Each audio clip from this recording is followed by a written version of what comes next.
here on The War at Home, also on Guardians War Cry, and both Guardians War Cry, the page and Facebook page, and Guardians War Cry, the YouTube channel. We also have oh, goodness, I forgot the name of it. A, oh, what is it called? I'll look it up here just a second. But this is a public live, and everything can be seen in a public way. Um, and so I want you to understand that if you're on that live, on this live, and you comment, your comments can be seen. If you're just merely watching it and you feel safe, there should be no issue in watching that. If you want to contact me in the back um, on Facebook, you can use through Messenger. Uh, and we'll get into today's live. Today's live, sorry, I was going to the Instagram. The Instagram is um, GWC, The War at Home.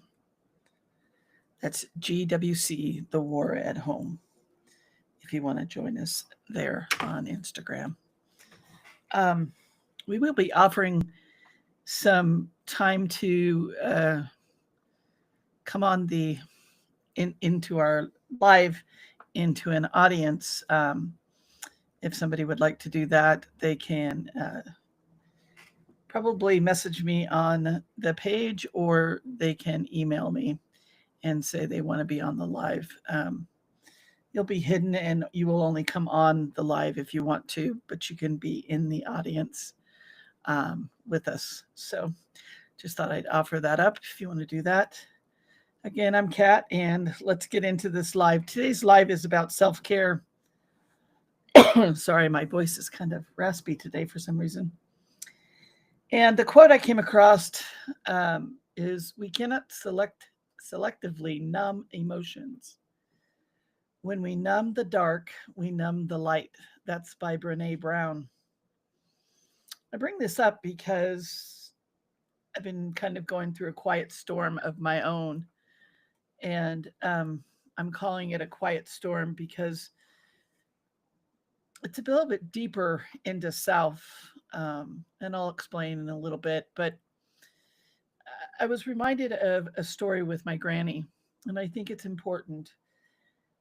My granny was over 100 years old, and when she told me this little story, she said to me, she said, "Girl, I know I'm loved." I said, "Granny, how you know you're loved?" And she said, "I can see it sparkling in your eyes."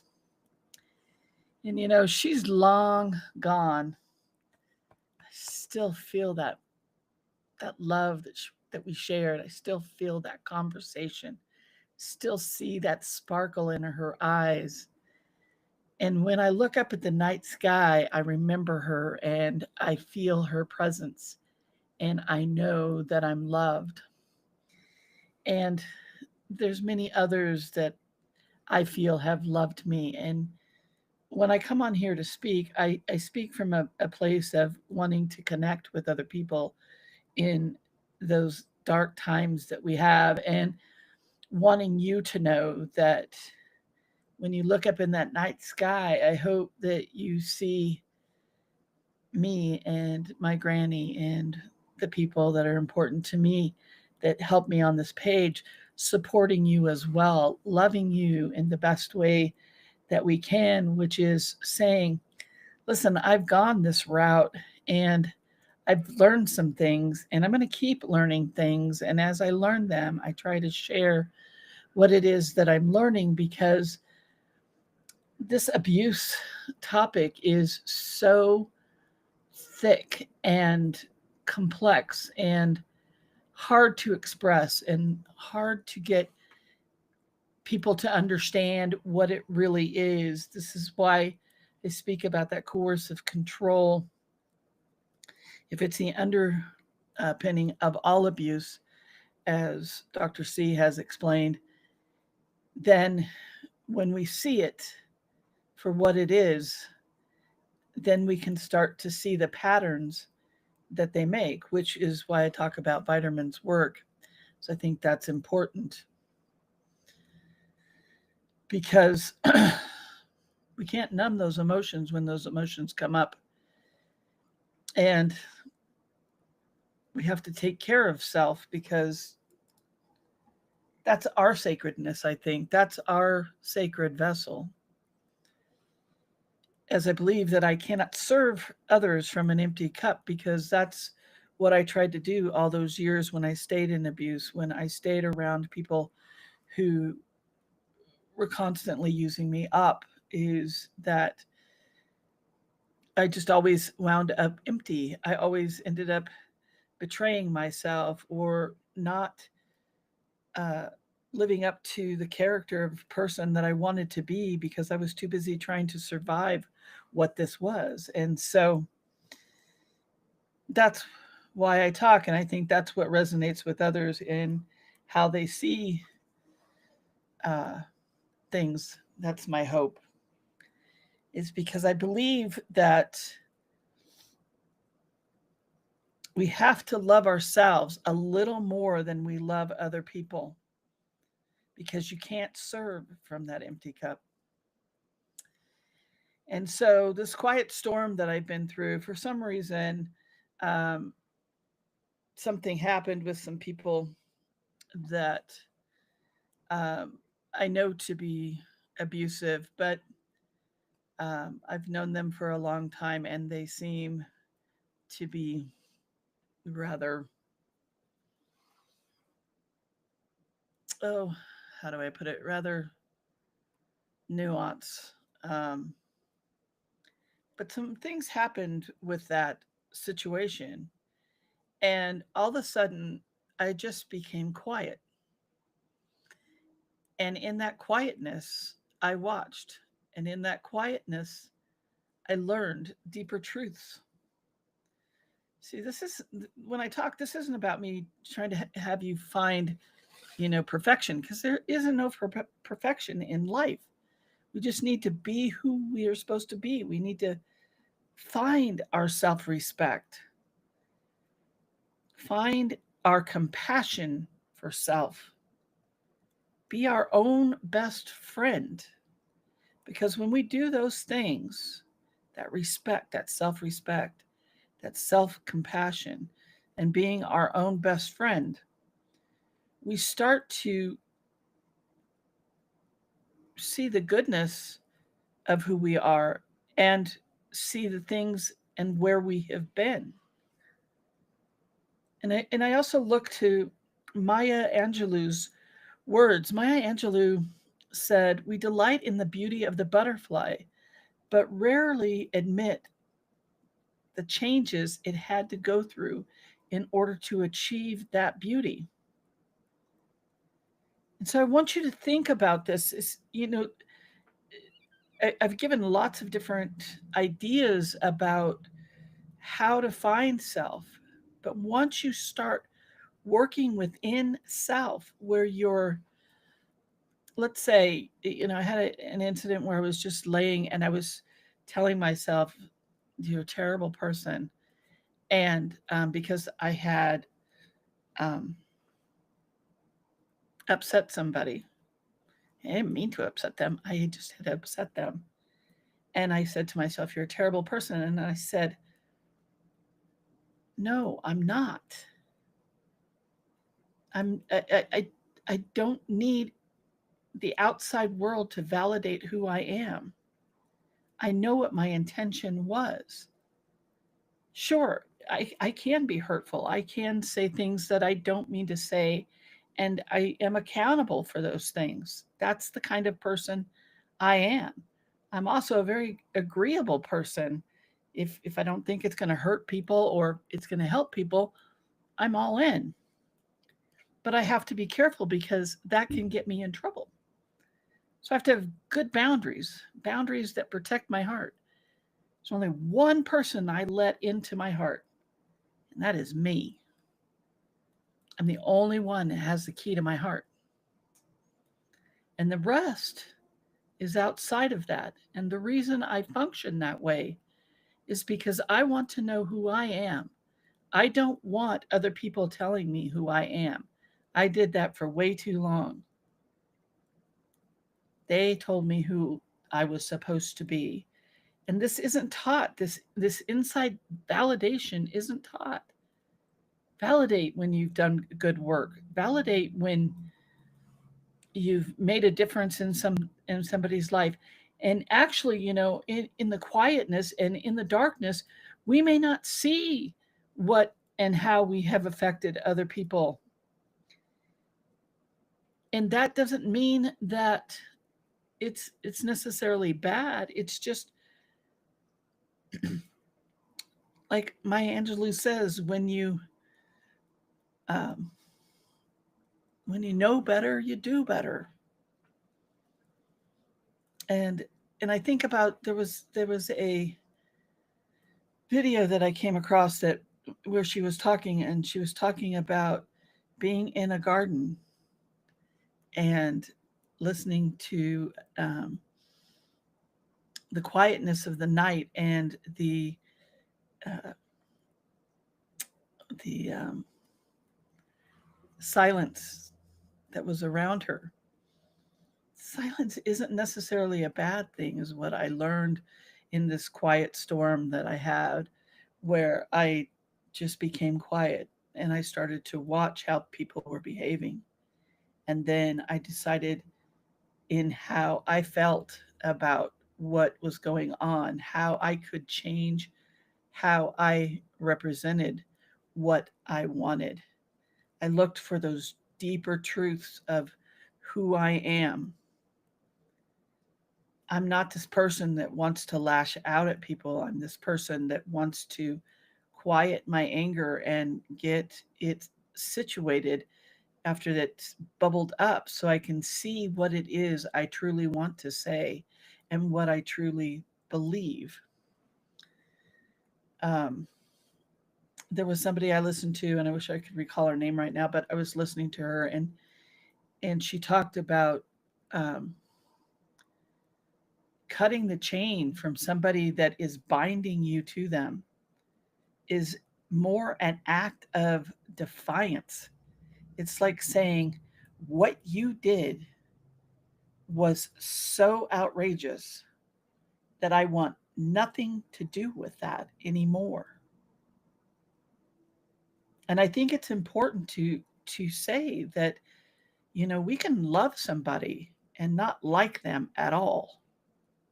That doesn't mean we have to sit down and have dinner with them. That doesn't mean we have to have conversation with them. That just means that we know our limitations. We know where we sit. But we first have to start having that self respect, that self compassion, that being my own best friend.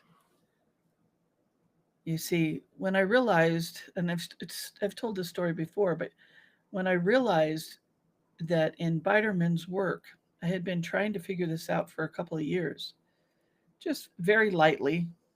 Uh, in Biderman's work, there's this um, getting the victim to do a trivial demand. And I was thinking, what is that?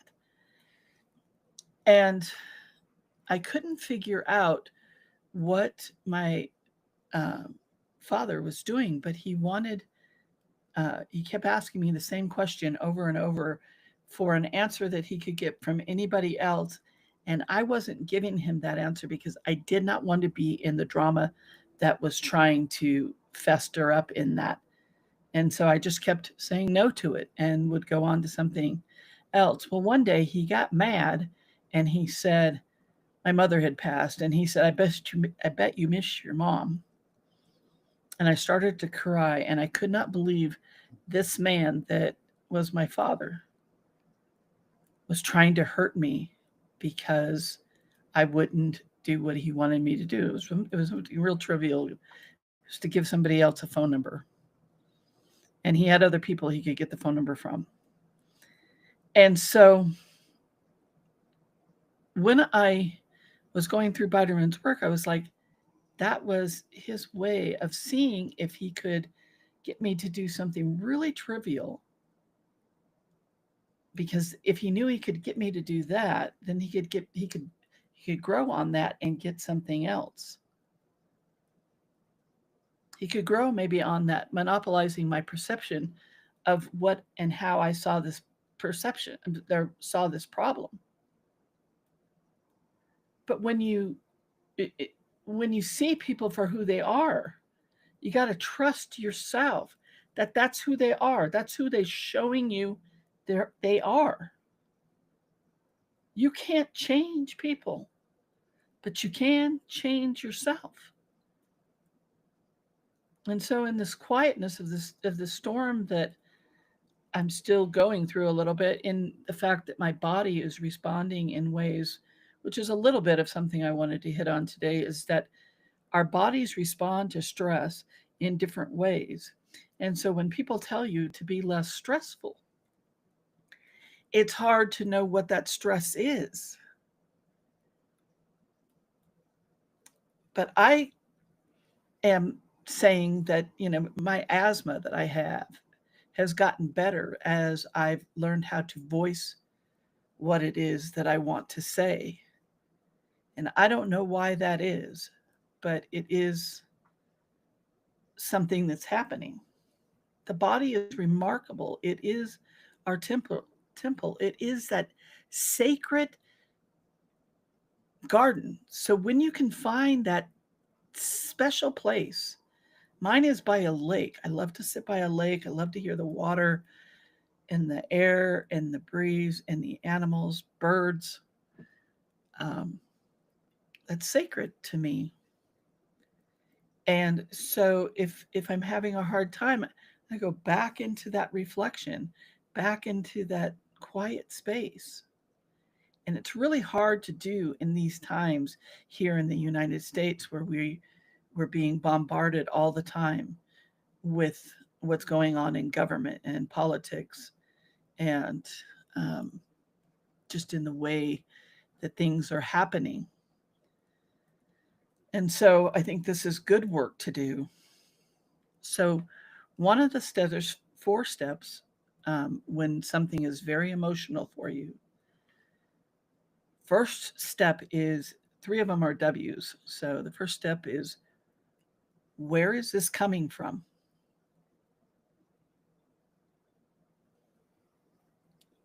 What is it about? And what am I going to do about it? That's your boundary. That's when you've done the other 2, like, where is this coming from? It's like when I noticed that I needed to be quiet, I was like, where is this coming through? And that's okay, because I'm always trying to help other people and fix something. And now I'm just being quiet. And instead of fixing it, I'm just letting it go and see where it goes. It's not a bad thing. Where is it coming from? That's coming from my growth. That's coming from what I've learned in being quiet, in settling myself when I'm upset.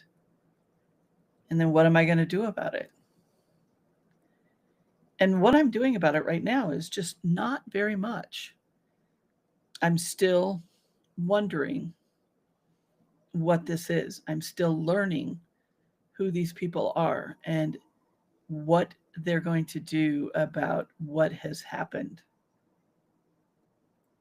And I'm not feeling bad about myself. I'm not telling myself I'm a terrible person, that and I could have more compassion for them, and maybe I could help them and teach them. No, that's not my stuff.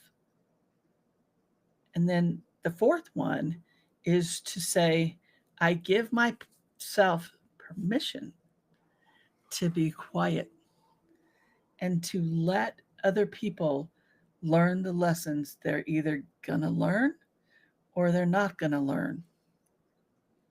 But I can tell myself that I'm not going to be around that situation anymore.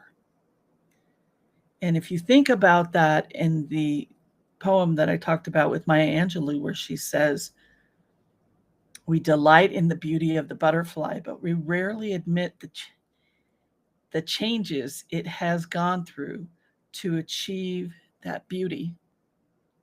It's kind of what I feel like that quietness was about. That I've really delighted in the fact that I have self-respect, that I have self-compassion, that I am my own best friend, that I have good boundaries. And but rarely that I admit the changes that has gone through to achieve that beauty, you know. And kind of on a side note, um, doesn't really have to do with this, but we had an incident happen at the house where 5 squirrels from a nest fell out at some point and they were tangled up in what's called a squirrel king. And what that means is their tails got all connected up with each other, and um, they were alive, but um, I don't know how long they had been there. And um, we took them to a rescue. None of them survived. And I felt terrible that maybe I hadn't seen them sooner, but I didn't know when they fell out and I didn't know they were there. So I'm gentle with myself. I have compassion for the fact that I can't see everything, can't do everything. That wasn't what my quiet storm was about. But it did offer me a lot of sadness in feeling that um, I didn't save these little critters. But I hope this helps. Please take care of yourself. Please start doing the things that you need to do in order to build that self respect, to build that compassion. It's like if you see somebody being disrespectful to somebody else, then maybe you can start to understand what that looks like for you. It would be disrespectful for somebody to say to me, I don't know, you shouldn't care about squirrels because they're just, you know, they don't, they tear things up. They are annoying. They're an annoyance, that kind of thing. That's them. It's not me. I respect Mother Nature. I have compassion for other people. I needed to have more compassion for myself. So I hope this helps. We're going to be giving some classes hopefully soon. A lot of things may change on the page and on this channel, but we're just trying to make it so that people don't feel so alone in this world that has a lot of coercive, controlling activity going on in our midst, and we need to know what it is so that we can protect ourselves and not be conned by these people. Take care. Bye-bye. Please know you're loved.